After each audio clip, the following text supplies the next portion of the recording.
So, hey guys, what's going on? Welcome back to Kertahal. Apa kabar semuanya? Semoga kalian baik-baik aja. Kembali lagi dengan gue Fai Muhammad. Hari ini hari Minggu tanggal 5 bulan 6 2022 jam setengah 1 siang. Ya, kita akan kembali lagi melihat proses atau pergerakan Bitcoin ke depannya akan bagaimana. Ya, minimal seminggu ke depan lah ya, kita melihat potensi pergerakan harga Bitcoin itu apakah kita harus nge-long atau mungkin kita harus nge-short. Tapi by the way, semoga weekend kali ini teman-teman semua diberikan kelancarannya dalam segala urusannya dan juga diberikan kesehatan semuanya. Karena berhubung ini adalah hari weekend, gunakan kesempatan teman-teman untuk berlibur terlebih dahulu, beristirahat dari kepenatan hari-hari kerja kemarin. Kapan lagi teman-teman bisa bersosialisasi sama teman-teman, atau ya bisa kita bilang silaturahim lah ya, karena silaturahim itu kan oke, seperti yang teman-teman ketahui, gue belum pulang karena gue pulang itu sekitar tanggal 7-an, ya mungkin 7 malam atau 7 sore ya, setelah nanti meeting sama Mas Anang dan kawan-kawan, karena memang ada beberapa update atau beberapa hal yang perlu dibahas terlebih dahulu.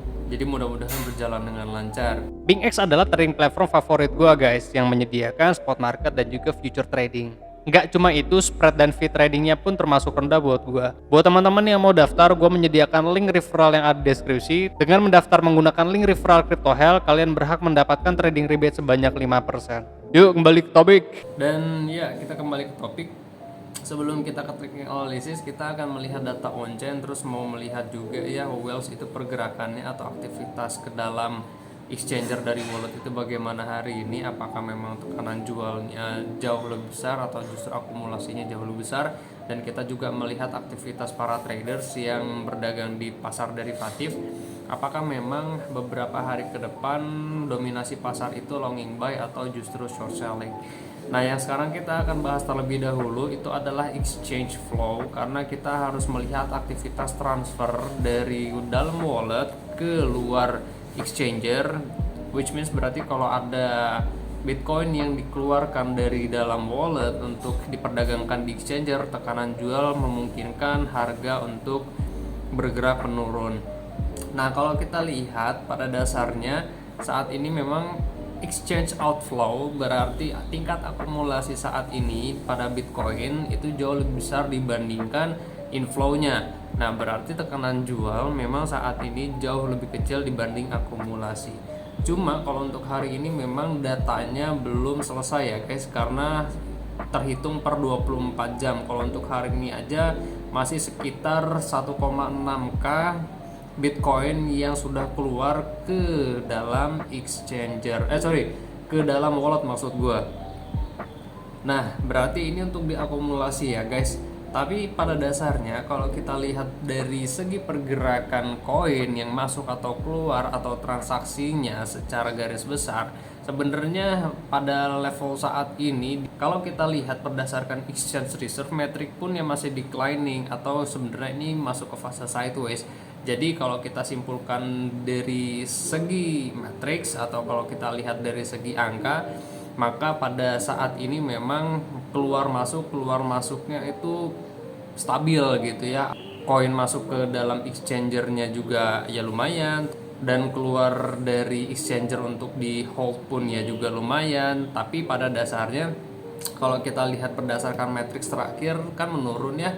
Berarti untuk saat ini dominasi pasar itu keluar dari exchanger untuk menghold Bitcoin. Nah, kalau untuk inflow sendiri sih seperti yang kita lihat tadi, last value-nya sekitar 23k kalau nggak salah ya, tapi untuk hari ini 1,4.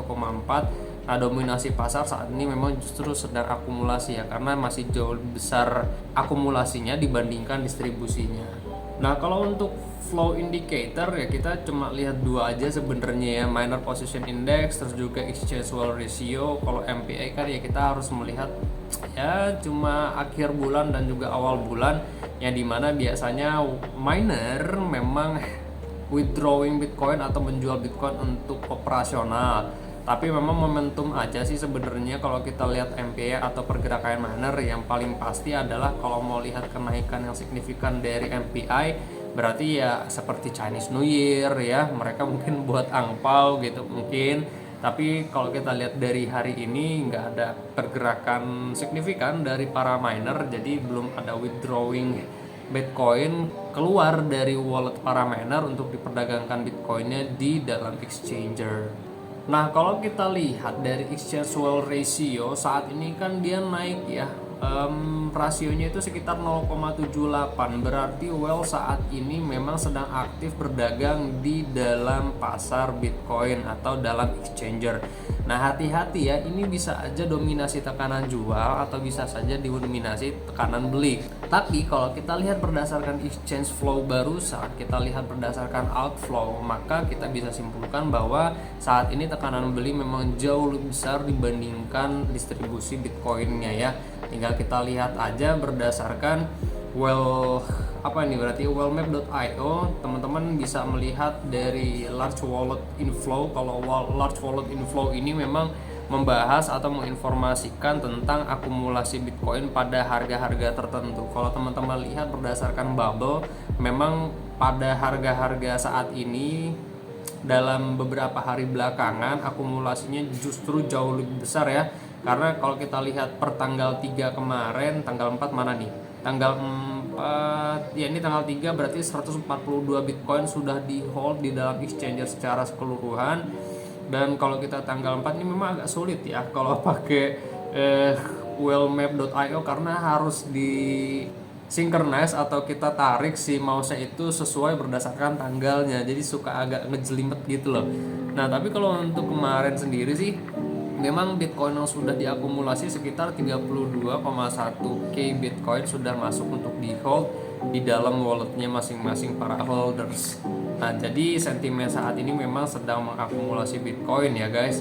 Adapun memang kalau teman-teman lihat ya sekitar kapan nih ya, berarti sekitar 7 Februari sampai dengan Maret kemarin kan tingkat akumulasi pun ya lumayan besar karena bubble-nya juga gede. Terus kalau kita lihat berdasarkan value transaksinya juga lumayan besar, 1000, 5000, berapa nih, 203, ada yang 12,3k pada tanggal 3 Maret. Berarti kan tingkat akumulasi Bitcoin di bulan Februari sampai dengan Maret itu juga cukup besar ya.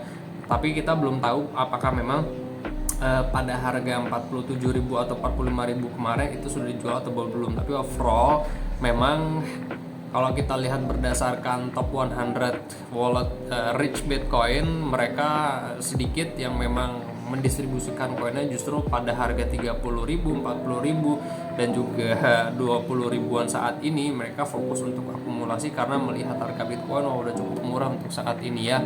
Dan nanti kita lihat juga nanti pada MVRV ratio-nya apakah memang saat ini matriksnya itu sudah berada pada ruang akumulasi atau fase akumulasi.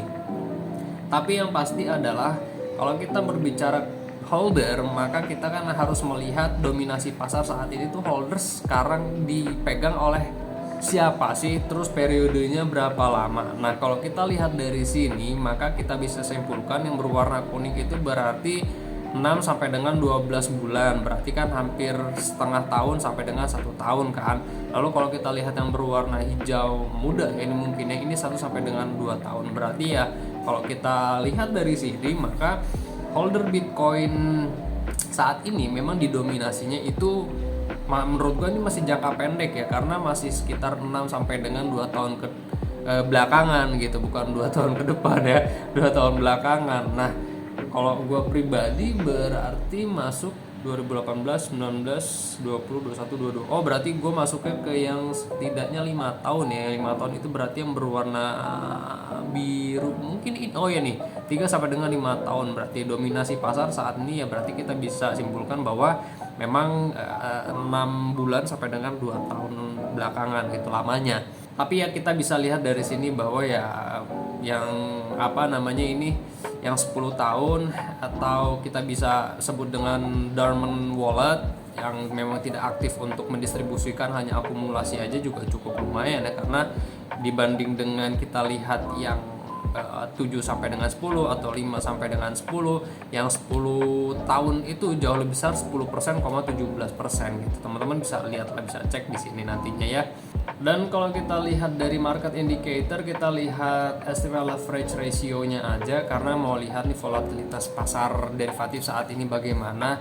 Nah, kalau kita lihat berdasarkan matriks kan memang ada penurunan ya sedikit, ada deleveraging, cuman sebenarnya kita harapkan atau ekspektasinya memang declining, menurun atau deleveraging seperti ini ya, biar kita tahu bahwa pasar futures itu sedang sepi, berarti ada potensi atau kemungkinan besar akumulasinya pun pada pasar spot itu akan lebih besar dibandingkan pembukaan kontrak berjangka pada future market. Nah, kalau untuk saat ini ya so-so aja sebenarnya ya, mungkin karena memang Sabtu Minggu dan juga Sabtu Minggu waktunya para traders retail yang suka berdagang, karena Sabtu Minggu itu ya nggak terlalu volatile, jadi ya sideways aja, momentumnya ngambilnya palingnya 0,50 pakai leverage 50 atau menggunakan leverage 125 menggunakan margin yang lebih kecil gitu kan. Dan setelah itu kita lihat MVRV ratio, seperti yang kita tahu bahwa ekspektasi kita kan FVRV ratio itu berada pada area akumulasi atau di bawah 1 ya rasionya, berarti kalau untuk saat ini memang belum, tapi kalaupun ternyata FVRV ratio berada di bawah 1 atau berada di area berwarna hijau, maka kita bisa simpulkan bahwa memang Bitcoin harganya itu undervalue atau memang murah. Jadi teman-teman setidaknya bila mana nanti ada momentum seperti itu, matrix berada pada ruang akumulasi si FVRV-nya, ya sudah mulai greedy nih. Jangan di saat nanti harga Bitcoin sudah naik baru greedy gitu. Nah, kalau untuk di pasar derivatif sendiri, kita ya lihat aja open interest dan juga funding rate ya. Kalau kita lihat sekarang kan 0,01 minus lagian justru ya. Tapi yang pasti adalah jika open interest naik berarti pembukaan kontrak berjangka untuk longing buy position itu jauh lebih besar. Tapi kalau untuk saat ini sih ada penurunan, berarti memang dominasi pasar Bitcoin pada derivative market atau future market sedang short selling nih lagi posisinya. Tapi kalau gue harap sih teman-teman tidak mengambil kesempatan untuk short selling ya, cuma nggak jadi masalah buat teman-teman kalau memang melihat ada kesempatan itu ya, nggak jadi masalah, tinggal lihat aja supportnya di mana. Kalau broken ya tinggal short selling, tapi yang pasti adalah lebih baik karena akumulasi saat ini memang jauh lebih besar, teman-teman cari posisi untuk longing buy positions dibanding kita mengambil kesempatan untuk short selling karena terlalu beresiko.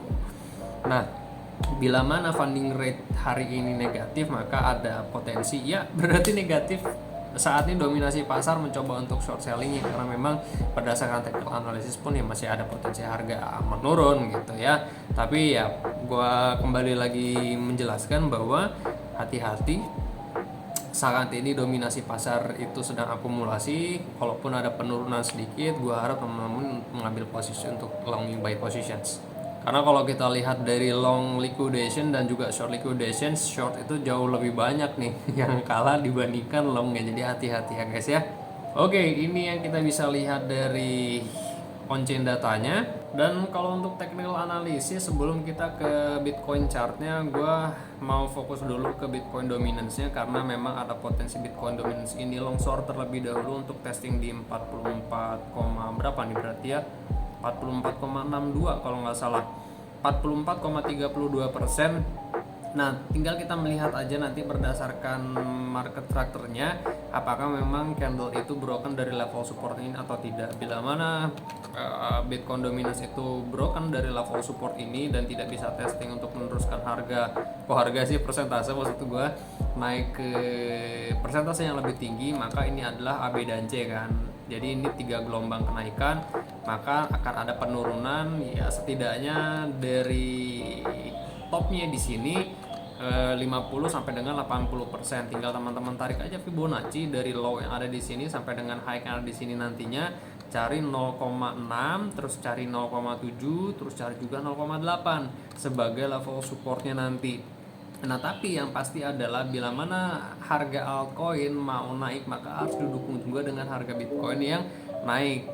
Maka bisa kita simpulkan bahwa money flow itu bergerak juga ke altcoin gitu ya. Nah, jadi ini menarik untuk diperbincangkan atau dianalisa sama teman-teman, dan hati-hati bila mana nanti dari 40 berapa barusan 44 ya ini ya. 44,38% atau 44,32% itu menjadi support, maka kenaikan itu berpotensi sampai dengan 49% ya. Jadi hati-hati untuk altcoin bila mana persentase dari Bitcoin dominance itu ternyata naik dari level support nantinya di 44,35. Jadi memang ini ada potensi besar bahwa Bitcoin dominance itu koreksi terlebih dahulu dengan adanya bearish divergence pada time frame 4H. Nah, kalau untuk BTC-nya sendiri, gue memiliki dua probabilitas di sini, jadi dua skenario yang kita bisa simpulkan bahwa sebenarnya ekspektasi gue masih sama ya, bahwa penurunan masih sampai dengan 28.700 sebagai entry long buy positions kita, sampai dengan juga 28.400an ini ya.